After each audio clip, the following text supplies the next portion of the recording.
mulai minggu depan itu kan ada satu kuliah tamu. Berarti kita mulai di tanggal 14 itu kita akan presentasi kelompok ya. Dalam satu hari akan ada dua kelompok karena memang kita ngejar waktu banget karena hanya tinggal 4 sampai 5 kali pertemuan nih kalau nggak salah. Tugas kelompoknya kayak gini, teman-teman.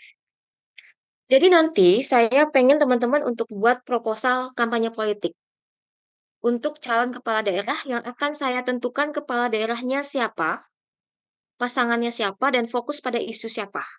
Jadi masing-masing kelompok akan mendapatkan kepala daerah yang berbeda nih, pasangannya beda, kepala daerahnya mungkin sama gitu ya, ada yang sama, ada yang beda, pasangannya yang beda.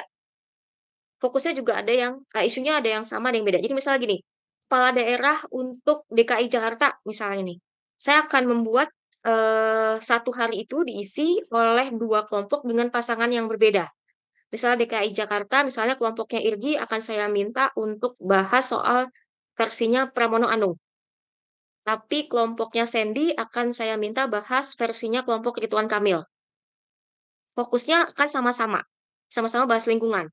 Tapi saya pengen lihat teman-teman punya kekuatan di mana nih dari masing-masing ceritanya ini berandai-andai ya teman-teman ya.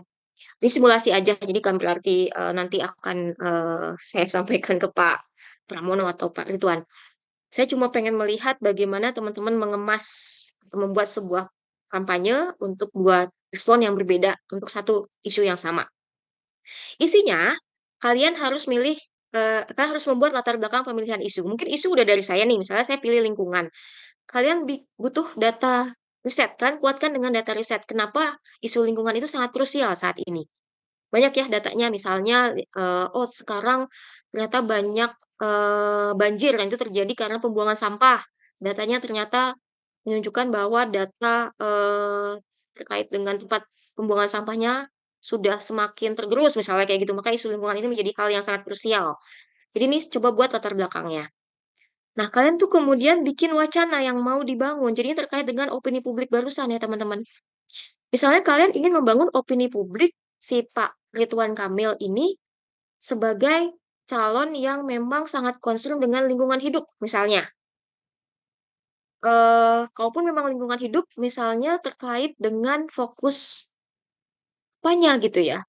Terkait lingkungan hidup, misalnya kalian lihat bahwa dia sangat mendukung eh apa untuk sampah, pengorganisasian sampah gitu ya, sesuai kategori misalnya kayak gitu. Kan pengen bangun wacana publik seperti itu. Itu yang akan kalian bangun. Nah, dari sini ketika kalian sudah membangun sebuah opini publik soal calon kalian, kalian turunkan lagi ke dalam bentuk strategi komunikasi. Sebelumnya tentunya harus ini ya, ditentukan dulu targetnya seperti apa ya. Misalnya kalau mau buat lingkungan, kalian spesifik, oke, aku mau bidik anak-anak mahasiswa saja.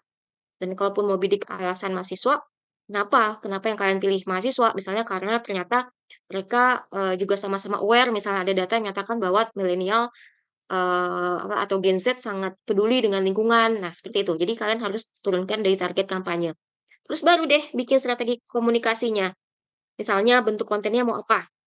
Kalian mau bikin podcast misalnya, atau mau bikin feed aja misalnya, atau mau bikin IGS. Terus isinya apa? Misalnya kalau mau terkait dengan lingkungan tadi, oh mungkin kalian mau bikin video soal daily life-nya si bapak gitu ya. Mulai dari bangun sampai dia ke kantor, di situ daily life yang terkait sama lingkungan apa? Misalnya dia buang sampah pada tempatnya, misalnya dia memilih-milih sampah, misalnya seperti itu. Terus salurannya apa? Oh, dia ternyata mau pakai radio atau dia mau pakai streaming misalnya. Nah, itu kalian bisa tuangkan di situ. Terus cara penyampaiannya gimana? Misalnya gaya komunikasinya dia. Misalnya dia mau, kita mau bikin dia itu sebagai tokoh yang apa namanya humble, humoris, atau mungkin dekat dengan rakyat. Nah, seperti itu tuh kalian perlu sesuaikan ya dengan dari atas nih berarti harus disesuaikan mulai dari latar belakang, opini publiknya, target sampai strategi. Jadi ini saling inline ya teman-teman ya, urutan-urutannya. Jadwal presentasi tanggal 14, 21, 28, dan tanggal 5 itu satu kelompok dua. Nanti saya akan share kelompoknya sudah saya tentukan. Saya akan share ke Sirhan ya. Bener kan? Sirhan ya. habis kuliah ini ya, mungkin sekitar jam satuan saya share supaya bisa dipersiapkan ya, karena kalian masih punya waktu 1 minggu kan, karena minggu depan itu kita, dosen tamu, gitu ya. Sampai sini ada yang mau tanya nggak soal tugas?